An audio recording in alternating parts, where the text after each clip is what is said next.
Oh, meu Deus. Aleluia! Glória ao Senhor, queridos. Que honra estar aqui. E eu falei que eu acho que não existe maquiagem à prova da glória, porque eu já me derramei ali. E eu estou muito emocionada. Pode sentar. Eu estou muito emocionada, porque eu estou vendo o Senhor fazer outra vez.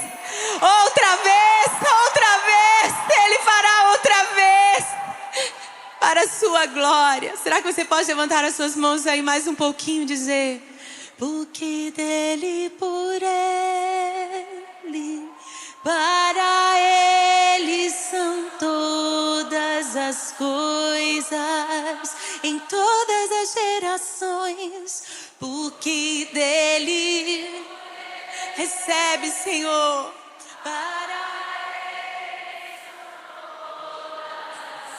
a Ele a glória, a Ele a glória.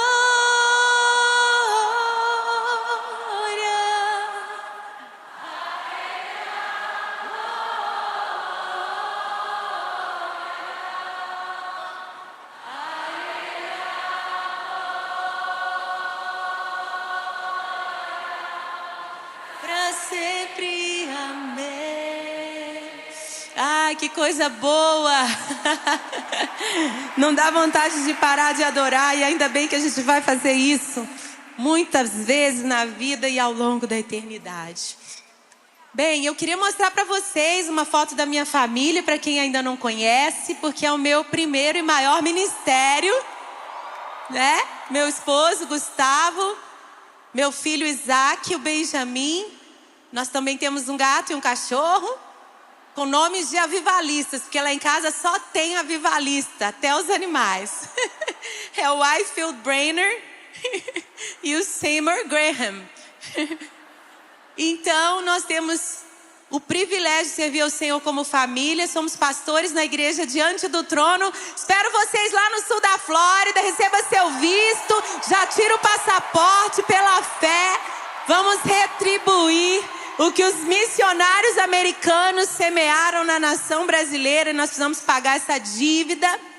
E também quero mostrar para vocês a missão DT, porque o nosso ministério, desde o início, nasceu com a visão missionária. Aonde não tem adoração, tem o quê?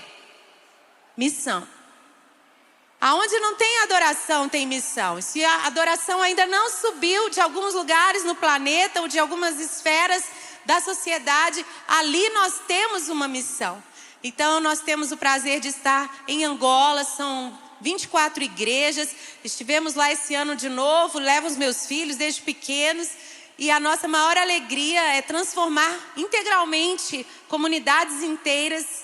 E vimos o melhor dos testemunhos que a gente ouviu até hoje, que nós já temos uma igreja com 200 membros nascidos de novo, entre uma das tribos que eram não alcançadas em Angola. Se você for fazer missões lá, você vai estranhar a roupa deles, quer dizer, a não roupa deles, né? Mas é algo tão maravilhoso você ver Jesus chegando aonde ele não chegou ainda por nosso intermédio. Essa era, na verdade, a prioridade do apóstolo Paulo, levar o evangelho aonde ele não tinha sido pregado ainda. Estamos também na Índia, desde 1998, no início do Diante do Trono. Você que já comprou CD, quem que comprou VHS, DVD, se você coloca a gente para tocar lá no Spotify, na sua plataforma, sabe que você está desde o início do nosso ministério contribuindo para o resgate. Nós resgatamos ao longo desses anos mais de 500 meninas do tráfico humano. Você pode louvar ao Senhor comigo.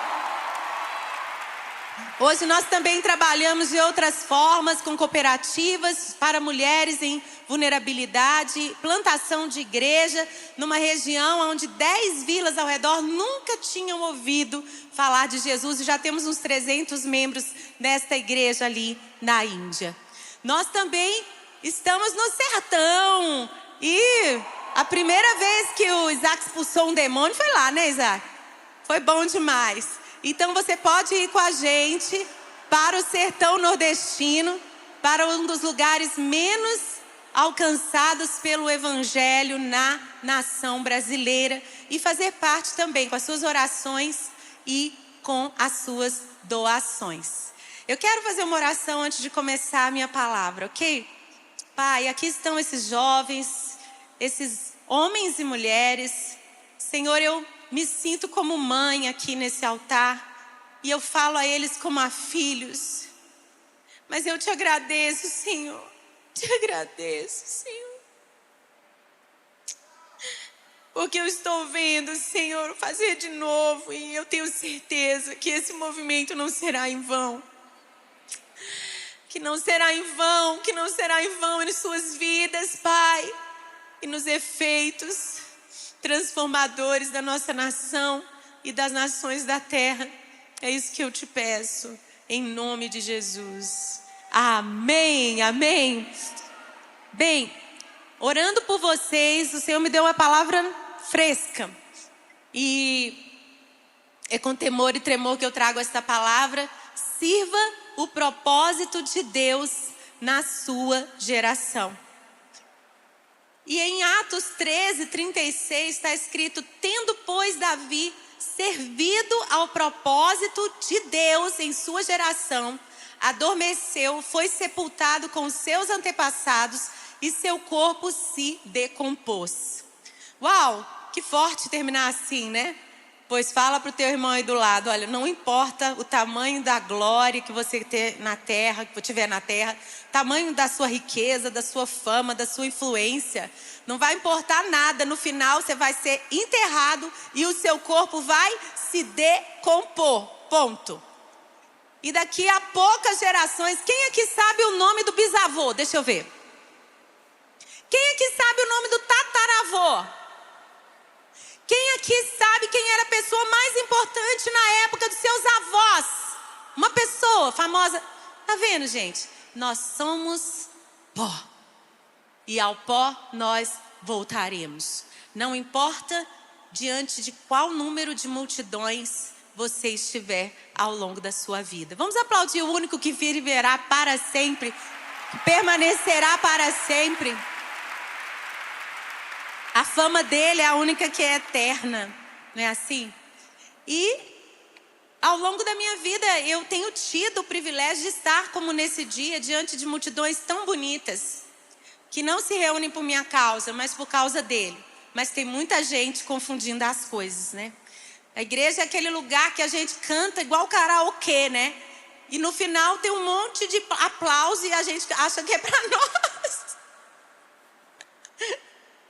Enfim, Davi, mesmo tendo sido esse homem tão grandioso nas escrituras, tão grandioso na sua história, nós vemos aqui no final o que é que aconteceu? Foi sepultado com seus antepassados e seu corpo se decompôs. Então, primeiro, gente, não sei se essa geração entende, vamos deixar a ficha cair, vamos parar com essa coisa de cantar ele a glória só da boca para fora, não é não? Ok? Tá muito feio isso. E Deus, Ele tem um propósito na terra.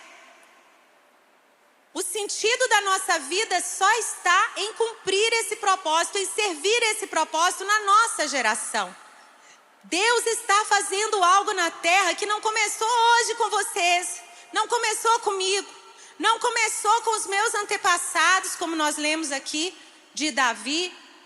Deus está fazendo algo na terra, Ele tem um propósito que está sendo cumprido ao longo das gerações.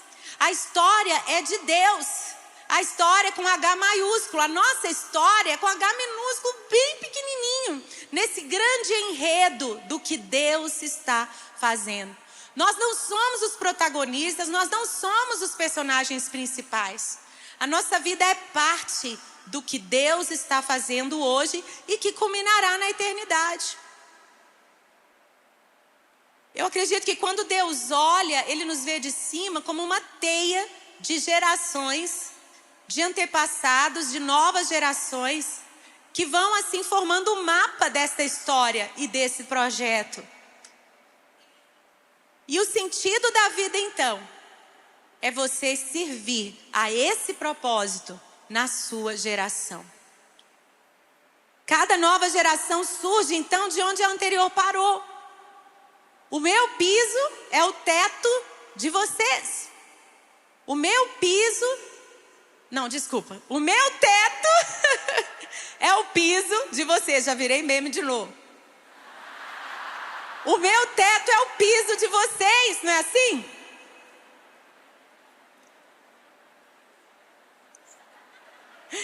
Eu desfrutei das conquistas que os meus pais fizeram, não é assim?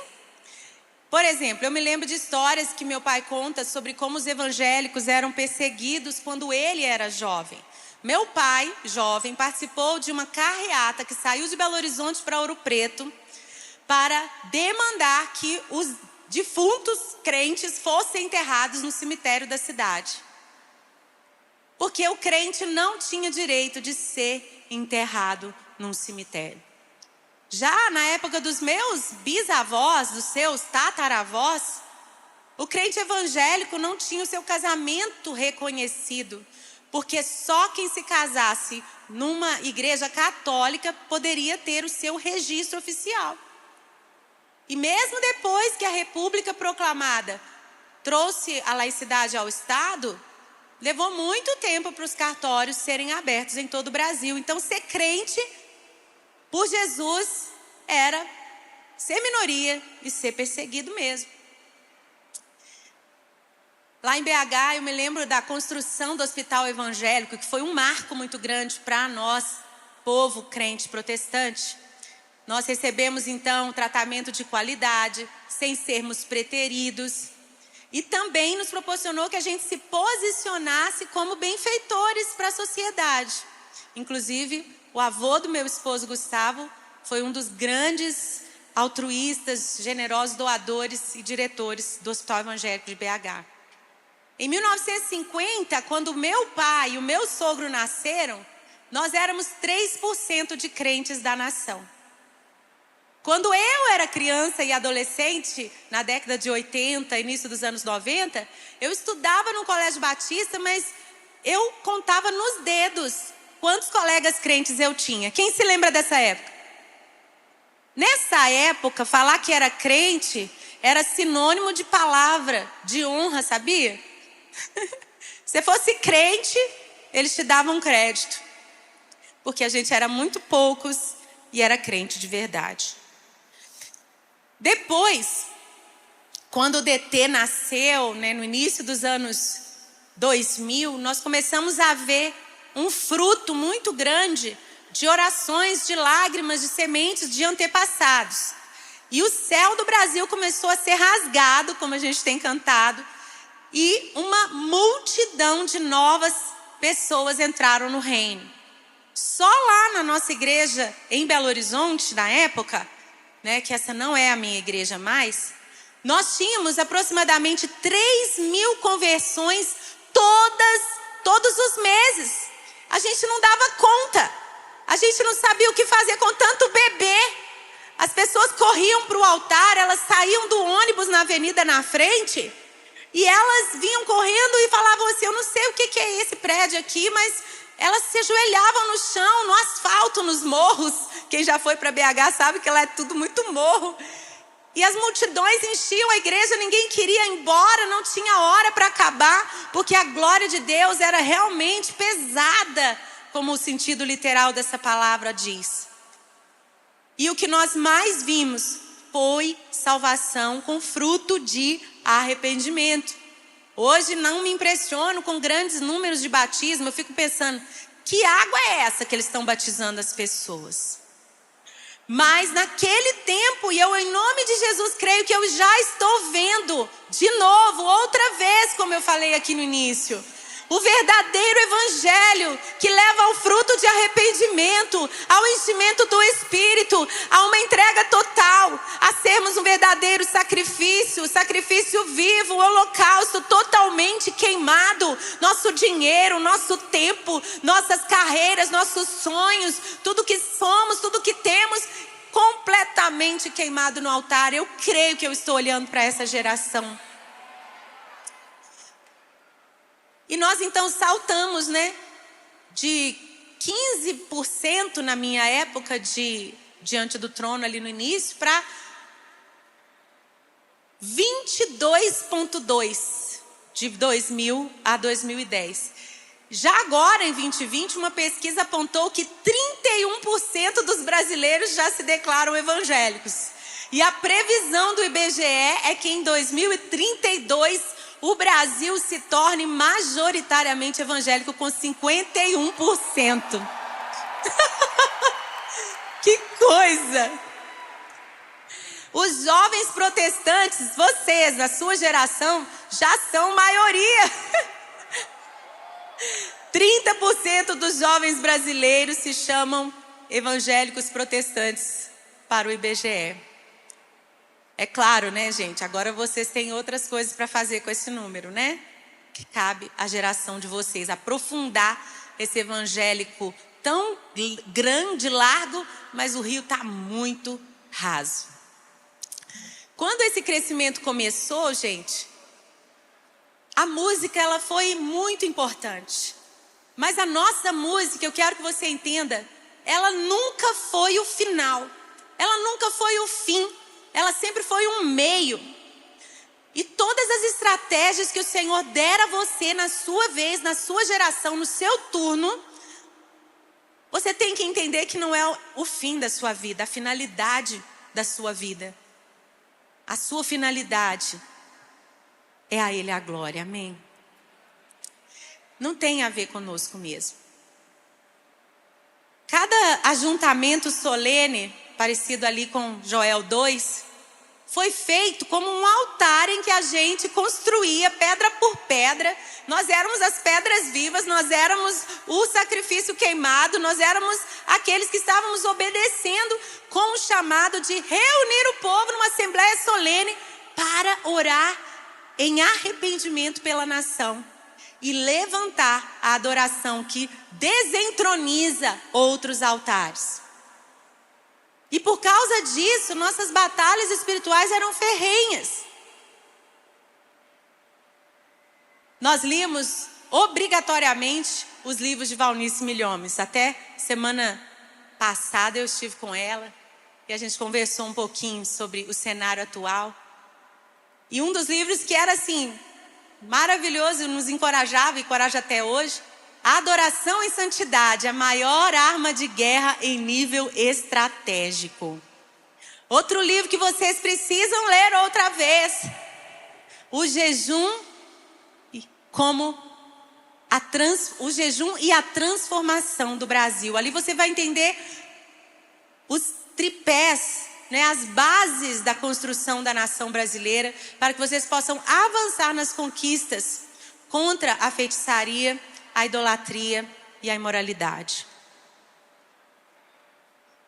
Gente, eu me lembro de um evento como esse. Eu creio que era 2009, nós começamos a ensinar sobre a conquista dos 7 montes. No final, nós ficamos, cada sessão a gente falava sobre um monte, e no final nós ficamos mais de 40 minutos orando, profetizando sobre cada monte. O Senhor começou a colocar palavras proféticas tão ousadas na minha boca para cada monte. Né? Vocês conhecem os montes? Né? Muitos que já estão aí estudando com o Dunamis entendem disso. Mas nós temos a educação, a mídia, né? As artes, a família, a igreja, a política e a economia, né? E de repente o Senhor começou a me falar que a gente veria uma onda de artistas se convertendo. Isso não era comum. Hoje você tem aí alguns artistas já se convertendo, ou mais antigos já de convertidos. Por exemplo, eu me lembro quando Chris Duran se converteu. Gente, esse jovem francês era o Justin Bieber, vocês estão entendendo? Só que ele converteu de verdade, deixou uma carreira milionária e fugiu para o Brasil, porque até ameaça de morte ele tinha. Isso é conversão, gente. É você sacrificar por causa de Jesus. E até hoje ele é pastor aqui no Brasil. A Mila Carvalho, ela era uma cantora muito muito conhecida, muito famosa, de um grupo lá do norte de Calypso. Gente, quando a Mila converteu, nessas conversão furada por aí não. Gente, ela realmente nasceu de novo e deixou tudo por causa do evangelho. Eu não sei qual evangelho as pessoas estão lendo. Não tem o evangelho segundo outros autores? Tem alguns pastores escrevendo aí outros evangelhos. Não é possível, não estou entendendo isso. Mas eu vi conversões genuínas, eu vi conversões assim maravilhosas de artistas que começaram a acontecer depois daquilo. E também o Senhor me disse que ia começar a levar ministros evangélicos. Na época a gente tinha até dificuldade de falar artistas gospel, credo. Mas eu fico pensando, tem um negócio aí do capeta que chama fofoca gospel, né? É fuxico gospel. Gente, você devia chamar fofoca do inferno. Então, se inferno e gospel tá sendo sinônimo, eu acho que eu não quero chamar gospel, não. Enfim, né? Vocês têm muito a fazer na sua geração. Sair remendando um monte de coisa que ficou errada. Gente, onde que eu estava mesmo? O Senhor me falou que ia começar a abrir caminhos para os nossos ministros evangélicos irmos à grande mídia. E eu jamais pensava que eu ia ser uma delas, mas 7 dias depois eu recebi o primeiro convite para ir no SBT, no Raul Gil. Você já está enjoado de ver crente cantando louvor, até não crente cantando louvor lá na televisão, né? Isso não existia, não. E aí, mais 7 dias, 14 dias depois, fui para o SBT, gente, com o rosto deformado. Uma conjuntivite que eu nunca tive, nunca mais terei. Gente, eu olhei para o espelho. Menina, né? Eu sei que eu canto aos olhos do Pai, para mim primeiro.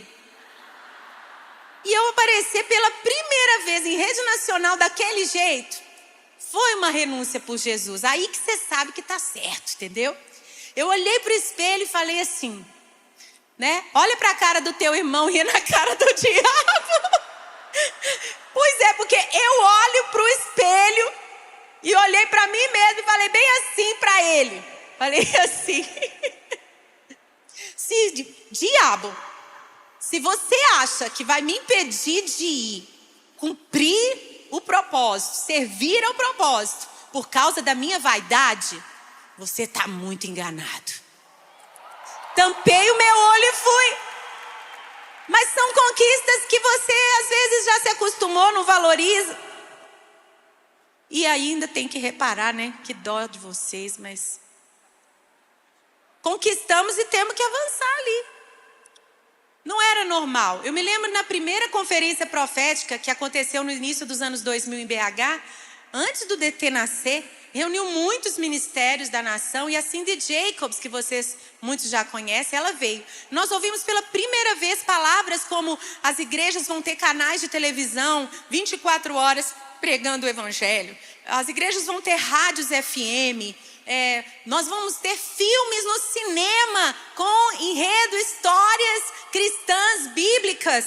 Gente, até novela bíblica tem hoje. Você pode escolher quais filmes cristãos, você pode ir prestigiar. Essas coisas não existiam e elas realmente pareciam loucura. Imagine as conquistas que estão diante de vocês hoje, com ferramentas praticamente ilimitadas do mundo digital. Hoje vocês avançam em terrenos que já foram limpos, estradas que foram abertas por antepassados. O dia 15 de novembro, ele foi instituído na geração dos meus avós, meu pai ainda era jovem, por um pastor aqui de São Paulo que convocou toda a nação evangélica para jejuar contra o comunismo. Aliás, eu estou de vermelho porque não é eleição ainda, né, gente? Depois a gente guarda o vermelho do guarda-roupa. Dia 15 de novembro sempre foi, desde os meus avós, dia de jejum e oração pela nação. Vocês avançam em estradas aplainadas, como eu, pelos nossos antepassados. Na música, por exemplo, né? Gente, que demais esse som. Que demais. Mas você sabia que quando eu era criança, ainda existia aquela crise se bateria era do diabo? Se guitarra era do diabo? Se podia tocar rock and roll? Hoje quase não se discute se nós podemos louvar a Deus em todos os ritmos, com todos os instrumentos, até com berimbau, meu filho. Faz aí a sua capoeira santa, mas você pode adorar o Senhor com tudo. Nós resgatamos a cultura, nós resgatamos as artes para a glória do Senhor. Era difícil achar um pintor crente que pintasse profeticamente. Comecei a ter essa visão. E eu sei que não era a única. No mundo o Senhor está fazendo sempre, ao redor do mundo, com várias testemunhas. E a trazer nos nossos eventos sempre pintoras proféticas. Até a capa do Nos Braços do Pai, um álbum gravado em 2002, de um santo ajuntamento em Brasília, foi com uma pintora profética fazendo ali a figura do filho voltando e saltando, né, nos braços do pai. Gente, isso não existia não. Hoje em dia nós temos artistas evangélicos renomados ganhando prêmio na Europa, na França, Inglaterra e no Brasil, com exposições de arte no mundo inteiro com arte profética. Como, por exemplo, o Diego Mendonça, que é filho de um famoso santeiro lá do interior de Belo Horizonte, de Minas Gerais. E o Diego é um grande parceiro da Missão DT, até fazendo leilões para nos ajudar. Eu queria tanto dançar. Fui até procurada porque eu tenho um primo que se dedicou, é diretor de uma companhia, até em outro país agora. Mas os meus pais não deixaram porque era tabu. Quem aqui sabe que o Diante do Trono levou pedrada para que hoje quase todas as igrejas tivessem a dança da adoração? E hoje as nossas igrejas estão mais e mais profissionalizando essa dança. Existem trupes evangélicas fazendo espetáculos lindos. O teatro, hoje você tem até teatro da Companhia Nissi aqui em São Paulo, gente, com espetáculos maravilhosos. Vocês têm que ir lá, gente. Se você não foi, você está quase pecando. Porque isso foi suado, isso foi conquistado com muito suor e lágrimas. E ainda está sendo. Esses dias eu vi que tem um ministério de arte circense, com toda excelência, gente. Que coisa linda, parecendo até o Circo de Soleil, só que desendemoniado. Gente, prestigia e avancem. Façam isso e façam muito mais. E os atletas de Cristo? Tem crente praticamente em todas as modalidades de esportes. Nas Olimpíadas, nos campeonatos nacionais, internacionais. Há um pouco de tempo, o futebol, gente, também era do diabo. Mas hoje você pode colocar um short e curtir o seu futebol. Ainda que eu pedi a Deus um homem que não gostasse de jogar futebol. Porque ficava muito suado, muito fedorento. Só para vocês irem um pouco. Gente, eu pedi a Deus um homem que gostasse de livros. E Ele me deu. Aliás, eu estava conversando com a Rafa ali atrás. Falei, você está grávida, casou? É aquele rapaz que a gente conversou. Ela foi aquele rapaz do livro. Estou aqui vendendo o meu livro, tá? Porque depois vocês perguntam, mas a Rafa casou porque ela leu o meu livro. A Mari Campos está aqui, as duas aqui, ó. Fica de pé aí. As duas casaram depois de ler o meu livro. E eu tô liberando essa coragem de casar para um monte de gente aqui que estava com medo. Em nome de Jesus. Ó, a câmera vai pegar vocês agora. As duas estão grávidas. Foi bom casar? Aquele negócio em santidade é bom? Então, gente, é bom demais servir Jesus. Mas tem que saber com quem se casar. E foi com o livro que elas aprenderam o tipo de homem que elas precisavam e não tiveram medo de casar com eles. Theo, perdão, eu não queria competir com o seu livro. Mas eu sei que aqui nesse altar tem visão de reino e não de competição. Hoje eu tô muito brava!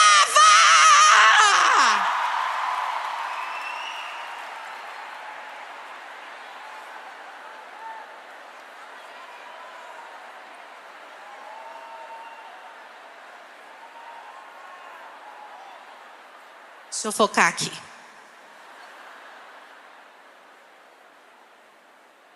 Gente, hoje tem até estilista de moda nessa montanha.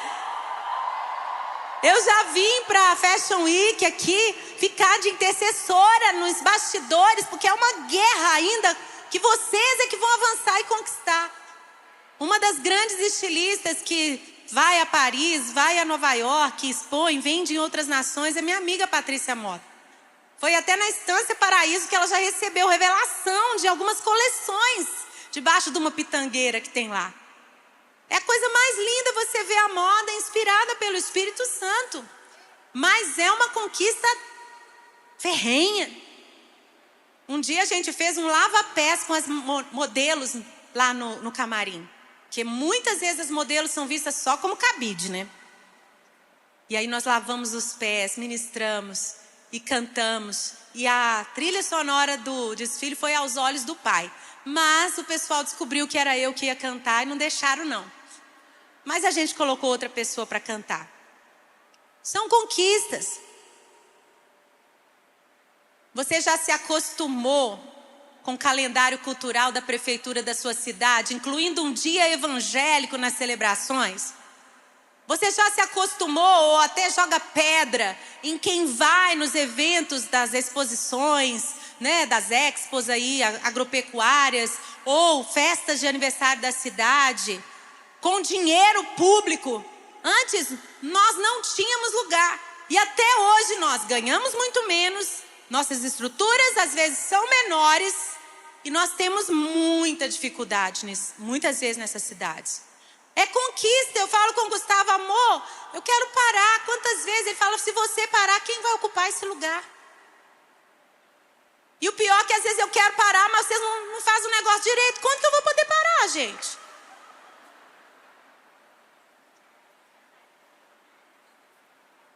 Eu já estou com 49 anos, eu estou cansada de pegar van, chega na capital, vai lá para os interior. Falei, Isaac, vou passar tudo para você, porque mamãe vai pegar agora só, se Deus quiser, né? Umas viagens mais fáceis.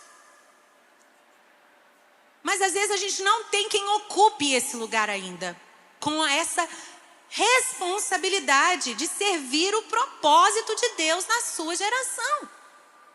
É importante estar ali. Essa é uma conquista maravilhosa. Eu me lembro uma vez que eu cheguei numa cidade, no interiorzão, não vou falar mais, senão vão descobrir onde é. Tinha fezes humanas no camarim. O hotel que a gente era colocado era com cano de bica. Não tinha porta, não tinha janela para a gente se proteger num quarto, pessoal da minha banda. Primeira coisa que me perguntaram na TV, aquela, que a gente às vezes consegue fazer uma divulgação do evento, né? No tan-tan-tan, tan-tan-tan. Aí me perguntaram na lata, primeira pergunta ao vivo: o que você está fazendo aqui, já que você sabe que a nossa terra é... Vocês, eu espero mesmo que vocês se levantem, ocupem esses espaços e vão muito mais além. Eu já vi multidões que às vezes eu pergunto, Jesus, será que esse povo aqui é crente que nunca viu adoração? Ou esse povo aqui é não crente, que praça pública é pedreira? Eu já fiz apelo, não que apelo seja bíblico, tá, gente? Mas não é pecado, não. Levantar a mão, vir na frente no altar, muitas vezes não significa nada. Apelo só começou depois de 1800 e pouco. Jesus não fazia apelo, não. Você só começa a dar o fruto de arrependimento, que aí você ganhou a carteirinha para entrar no céu. Mas ser batizado e ir lá na frente não garante nada, não. E aí, fiz o apelo, né? Todo mundo levantou a mão. Falei, não, deixa eu explicar de novo. E fiz o apelo e todo mundo levantou a mão de novo. 3 vezes. Porque não adianta também você pregar que o cara vai ser milionário e depois perguntar se ele quer aceitar Jesus. Quem não vai, né, gente? Então, eu preguei novamente o evangelho verdadeiro, perguntei e todo mundo levantava a mão. Eram multidões em lágrimas. Às vezes a glória de Deus vinha como ondas em galeras que não tinham ouvido ainda o evangelho. Na praça pública. Quem vai fazer isso? Quem vai continuar fazendo isso? Eu lembro quando aprovaram a música evangélica como parte da cultura brasileira. E assim a Lei Rouanet passou a ser um canal possível de recursos para a nossa arte. Antes disso, gente, teve até escândalos aí. Era só patrocínio do capeta. Só para as coisas que não tem nada a ver com o vermelho do sangue de Jesus. Então nós estamos aqui em guerra, avançando o reino. A vida não é um parque de diversões. Eu fico preocupada porque na minha época, quando eu deixei a carreira de direito, meu esposo também, não era para ser pastor para ficar rico. Não era para ser cantora profissional, isso nem existia. Nem pastora mulher existia, não éramos ordenadas. Eu lembro de um tio que me perguntou: você tá doida? Você vai viver de quê? O que você vai dar de comer para seus filhos? Eu falei: eu não sei, eu ainda não vi. Mas eu vou obedecer. Eu vou obedecer.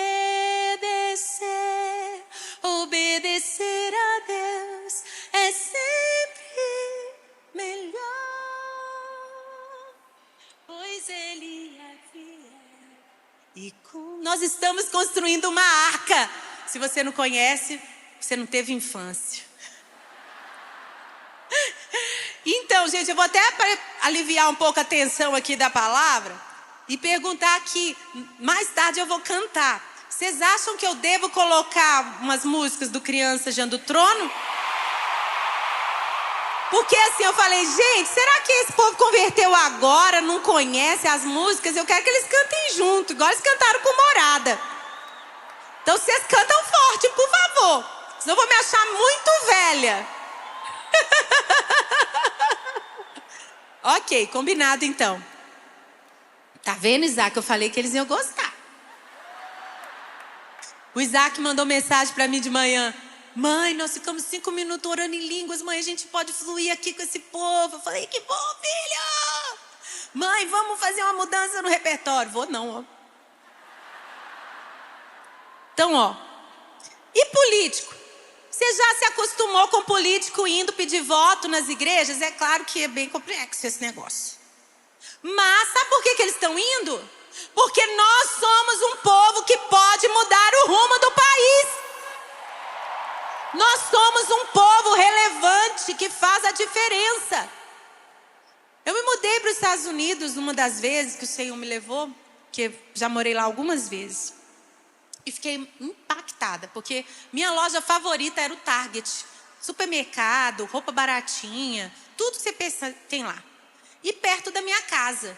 E de repente, os crentes nos Estados Unidos fizeram um boicote à rede Target, porque eles queriam que os banheiros fossem unissex. Eu fiquei tão maravilhada, porque as pessoas se sacrificavam para ir num lugar mais longe, menos conveniente, para não dar dinheiro para quem não coopera, não concorda e promove coisas que são contra os nossos valores. Eles se unem como um povo forte. E agora eu não estou falando só para evangélico protestante, não. Até os católicos estão às vezes melhor do que a gente, misericórdia, para defender a família, defender os nossos valores, né? Cheguei no Brasil, assim que eu cheguei no Brasil, parecia uma propaganda na TV que eu falei: o que é isso? Homem vestindo roupa de mulher? Mulher vestindo roupa de homem? Unissex. Falei: gente, eu acho que tá ficando um pouquinho perigoso isso, que eu gostava de moletom que dava para minha mãe, para o meu pai, para mim, para os meus irmãos. Mas de repente começou a ficar, né? Vocês entenderam? E eu falei assim: gente, não é possível. Estou falando de quando a agenda estava começando a ser imposta. Gente, era meu aniversário de 40 anos. Profeta é um negócio, a gente encarna a mensagem, né? Olha que simbólico. No meu aniversário de 40 anos, fiz uma cara bem brava e fiz um post. Pode procurar, porque você tem que tomar cuidado. Tudo que você postar não apaga. Tá quase igual o juízo final. Está tudo registrado lá. E aí, gente, eu sofri um dos cancelamentos da minha história. Não tinha esse nome, não. Num dia, eu perdi 1 milhão de seguidores no Face e nas minhas outras redes. Muitos já voltaram, graças a Deus. Não precisa voltar para mim, não. Pode voltar para Jesus, é isso que importa. Tem gente hoje que não quer continuar. Lembra do mapa da história, do propósito? Você tem que servir o propósito de Deus e continuar com essa linha da história do propósito que Ele tem para as nações da terra. Vocês podem ser mais sábios, né? Hoje eu já vou dar uma aula aqui de direito religioso. Nós precisamos sempre falar, não aquilo que a gente acha ou que a gente pensa, mas nós temos o direito de dizer que a nossa fé, a nossa crença, a nossa Bíblia, o livro que respalda a nossa vida, diz isso, isso e isso, e é nisso que eu acredito. Respeito sempre, mas liberdade também. E por isso os políticos evangélicos hoje, eles estão em caminhos que foram abertos por anteriores, numa guerra ferrenha para permanecermos uma nação com liberdade religiosa. Isso não existia, não. Não tinha um vereador para uma igreja pedir uma ajuda, um apoio, quando isso não tinha a ver com ganância de homens, que o apóstolo Paulo diz que sempre teve o evangelho pregado por ganância, tá, gente? Isso não é novo também, não. Mas você pediu uma ajuda porque você está sendo preterido, porque você está sendo perseguido. Não tinha, às vezes, a quem recorrer num órgão público que fosse crente. Hoje, nós somos conhecidos como grandes empresários cristãos, que dão testemunho ousado da sua fé, que escrevem versículos nas suas lojas, no comércio, que fazem reuniões de evangelização com outros empresários, ganham muitas vidas para Jesus no seu meio. Nós somos médicos, cirurgiões, somos dentistas, somos fisioterapeutas, somos os grandes engenheiros, somos os mineradores, somos os industriais, somos os arquitetos, decoradores, advogados, cientistas, os professores em escolas, nas universidades. Nós somos doutores, nós somos pós-doutores, nós somos atores, nós somos escritores, nós somos palestrantes, nós somos referência nas nossas áreas, em qualquer profissão de influência que você nomear. Certamente em todas as montanhas, hoje você pode encontrar um representante evangélico que desponta na nação brasileira.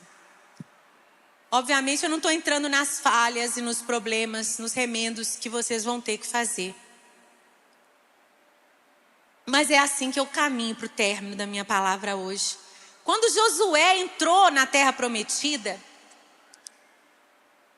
ele enfrentou ali a primeira batalha contra qual cidade? Quem lembra? Jericó, né? Logo na segunda batalha já teve um pecador ali, ganancioso, que prejudicou todo Israel, porque ele ficou com aquilo que o Senhor disse que não era para ficar. Qual foi essa cidade? Ai. Foi Ai mesmo. Consigo ver todo Israel falando ai, porque eles perderam aquela batalha. Muitos dos remendos na estrada, muitos dos caminhos que nós retrocedemos, muitos dos caminhos que nós deixamos o inimigo tomar de novo, foi por causa desse maldito Mamon. Mas assim como o Senhor fez, deu uma nova chance ao povo de Israel lutar ali em Ai, na mesma cidade em que eles haviam sido derrotados. Eles foram outra vez em arrependimento, em santidade, e eles venceram aquela batalha. Mas é interessante que depois nós lemos na história que Deus não permitiu que Josué e todo o povo de Israel derrotassem todos os adversários que ocupavam Canaã. A gente lê isso aqui em Juízes 3, de 1 a 4. Né? São essas as nações que o Senhor deixou para pôr à prova todos os israelitas que não tinham visto nenhuma das guerras em Canaã. Que são muitos de vocês aqui, dentro dessas poucas que eu citei. Vocês já nasceram em um Brasil diferente. Mas o Senhor deixou inimigos. Fez isso apenas para treinar na guerra os descendentes dos israelitas, pois não tinham tido experiência anterior de combate. Os 5 governantes dos filisteus, todos os cananeus, os sidônios, os heveus, que viviam nos montes do Líbano, desde o monte Baal-Hermon até Lebo-Hamate. Essas nações foram deixadas para que por elas os israelitas fossem postos à prova, se obedeceriam aos mandamentos que o Senhor dera aos seus antepassados por meio de Moisés. Eu estou aqui para te dizer que vocês têm também que aprender a nomear os inimigos que permanecem na nação brasileira e que foram deixados para que vocês, futuras gerações, aprendessem a guerra. Você pode passar nos estandes, comprar um monte de coisa legal, mas se você achar que é sobre isso, tá tudo errado. Se você compra uma roupa com um versículo, é porque você está entendendo que você tem que testemunhar o evangelho a tempo e fora de tempo, como Paulo escreveu, aproveitando todas as oportunidades. Não é para você ficar bonitinho, não. É conquista. É avanço do reino. É servir a Deus, ao propósito de Deus na sua geração. Dê nomes aos inimigos que permaneceram. Davi também matou Golias, né? Mas mais na frente na história, quando Davi já estava mais velho, está escrito que ele foi enfrentar os irmãos de Golias. Sabia que as 5 pedrinhas é porque Golias tinha mais 4 irmãos? Intencionalidade. Não viva a vida achando que tudo vai acontecer sem querer, não, tá? Seja intencional. E já se prepara para os irmãos do Golias. Mas levou anos para eles serem enfrentados. Está escrito para você ler depois, se quiser, 2 Samuel 21, de 15 a 22. Vocês aprenderam os livros da Bíblia com a tia Ana, não foi? Gênesis, Êxodo, Levítico, Números, Deuteronômio, Josué. Agora deixa eu ver se você lembra daquela parte. Vou ler a Bíblia. Vocês?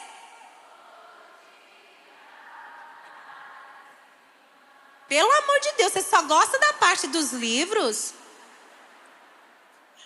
Então, gente, não sou tão brava assim lá em casa não, né, Isaac?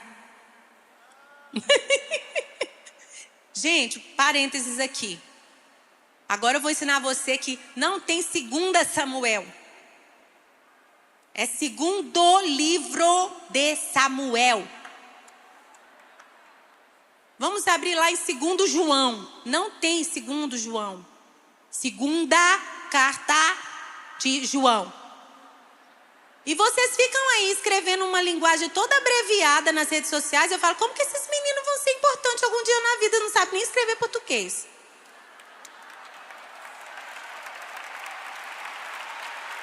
Poxa vida, gente. A gente paga as escolas caras para vocês. Pode brincar, mas você tem que saber escrever de verdade também. Vocês vão ser autores best-sellers, amém? Vocês vão fazer petições lá no STF de causas muito relevantes para a sua geração. Então, gente, Davi foi enfrentar um dos irmãos de Golias e está escrito aqui que ele se cansou e Zeruia, Abisai, filho de Zeruia, foi em socorro de Davi, matou o filisteu. E os soldados de Davi disseram, você nunca mais sai na guerra com a gente, porque você já está velho. Quem é que vai matar os 4 irmãos de Golias? Na sua geração? Não vou ser eu mais não. Já trabalhei muito. Eu ainda tenho muito o que fazer. Mas não nessa linha de frente em que vocês estão. Estou mais em nível estratégico. Tiraram o Davi da frente da batalha. Vocês jovens têm grandes inimigos que restam. Vocês também têm inimigos que são resultado das alianças ruins que foram feitas pela nossa geração, pela geração dos seus avós, bisavós. Às vezes a gente pensa, como que o principado da corrupção conseguiu se levantar dessa forma novamente? É porque a raiz é muito profunda. Você arranca uma árvore, mas ela brota de novo. Vocês têm que ir mais fundo. Um dos inimigos que nós lemos que foram deixados na terra de Canaã para treinar as futuras gerações foram os heveus. E quando eles estavam na peregrinação ainda, eles enganaram Josué. E Josué fez uma aliança com eles que moravam ali, os gibeonitas. E por causa dessa aliança errada, está escrito em Josué 9, 14, 15, você pode estudar isso. Por causa dessa aliança que ele fez sem consultar o Senhor, gerações depois pagaram. Quando Saul matou os gibeonitas, Deus mandou uma praga em Israel que Davi só conseguiu parar quando ele consultou o Senhor. Lá em 2 Samuel 21, 1 e 2, o Senhor revelou que foi porque ele precisava honrar a aliança que tinha sido feita com os gibeonitas. Gerações depois, o povo brasileiro está pagando, vocês ainda estão pagando, ainda estamos sofrendo pragas por causa de alianças erradas. Como é que a gente conserta isso? Eu vou terminar. Eu queria pedir só o teclado aqui, um tangedor para me ajudar. Porque a gente conserta com o mesmo caminho que sempre foi. O arrependimento. O arrependimento pelos nossos pecados. O arrependimento tem que ser um estilo de vida, gente. João chega a falar que se alguém diz que não tem pecado, já está pecando. Porque a gente peca até sem saber. Coisas que só Deus abomina e a gente ainda não foi iluminado nessa área. Não só pelo nosso pecado, mas o arrependimento por identificação. Você vai ver Daniel, você vai ver Neemias, estude, já tem livros escritos. Você precisa aprender a pegar essas ferramentas que abrem os caminhos. O arrependimento pelos pecados dos seus familiares, da sua família de origem, do lado do seu pai, da sua mãe, os pecados da sua cidade, os pecados desde os nossos primeiros habitantes, os indígenas. Depois os portugueses, os outros que vieram, até hoje, gente, tem muita lágrima ainda para ser derramada para regar essas raízes tão profundas de maldições.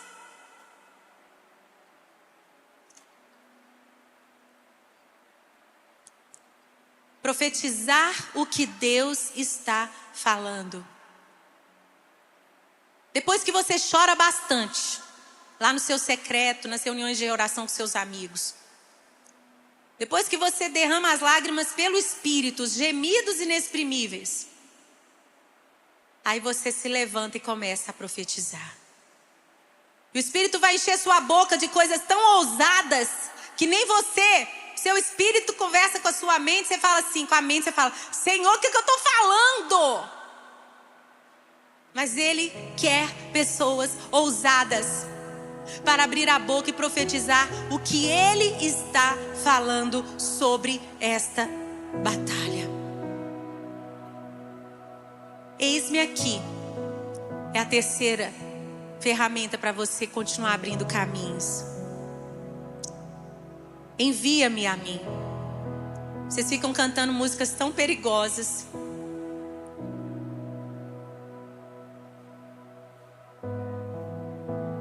Nós somos teus ministros.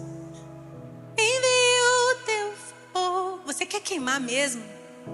Ser um holocausto, uma oferta totalmente queimada? Porque tem aquela oferta que a melhor parte da carne ficava para sustentar os sacerdotes, gente. Porque o apóstolo Paulo escreveu, digno é o trabalhador do seu salário. Ele está falando dos pastores que servem a igreja do Senhor.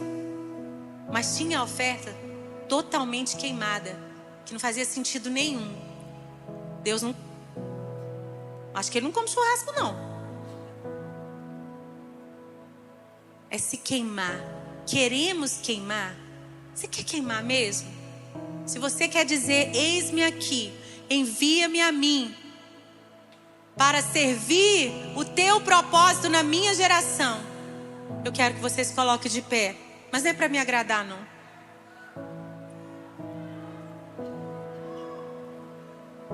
Nos quatro cantos dessa terra, pode-se ouvir alguém chorar. Receba as lágrimas do céu. São lágrimas de esperança por um futuro que já vai chegar. Eu creio. E você? Promessas de um avivamento. Ele prometeu que o mundo inteiro vai tocar. Tomamos posse da herança. O que Deus falou se cumprirá. Diga, eis-me aqui, levante as suas mãos aos céus. Brasil, em teu solo existe um povo que está aqui. Brasil, uma gente que te ama, que clama a Deus, que acredita nas promessas. Ele virá restaurando. Faça, Senhor. Se o meu povo que se chama pelo meu nome se humilhar, não tem outro caminho, não tem outro jeito, e orar, se converter, se a minha face buscar,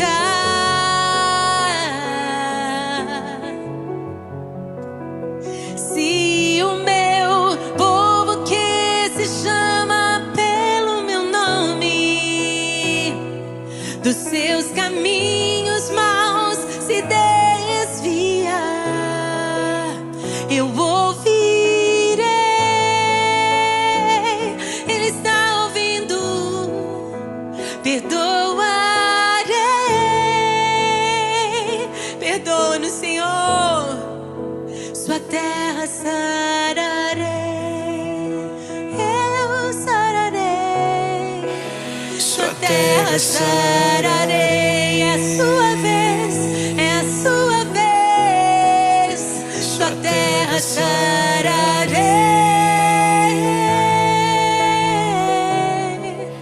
sua terra sararei. Você pode levantar a mão de alguém perto de você e nós vamos declarar 2 Crônicas 7:14. Vem cá, Isaac, representando a sua geração.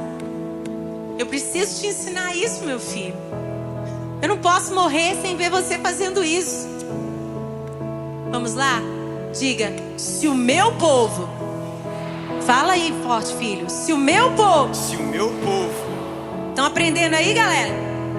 Se o meu povo. Se o meu povo. Que se chama pelo meu nome. Que se chama pelo meu nome. Se humilhar. Se humilhar. E orar. E orar.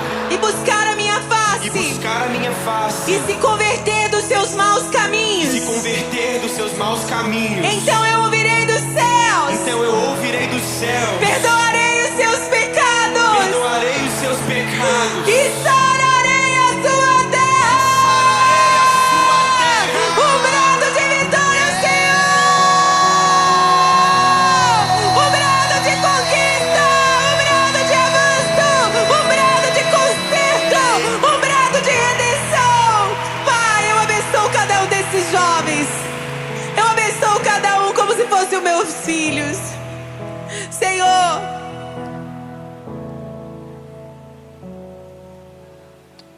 Que eles possam dizer: eu servirei.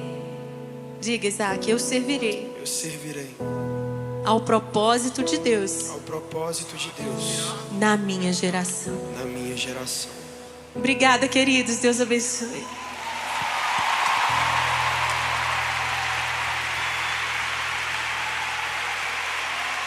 Quem aqui quer ser missionário? Porque era sobre isso que eu falei assim. Eu vou viajar de avião. Quem quer ir pelas nações? Então vamos lá. Eu vou viajar de avião. Dá uma risada na cara do capeta. Porque o Senhor vai me levar.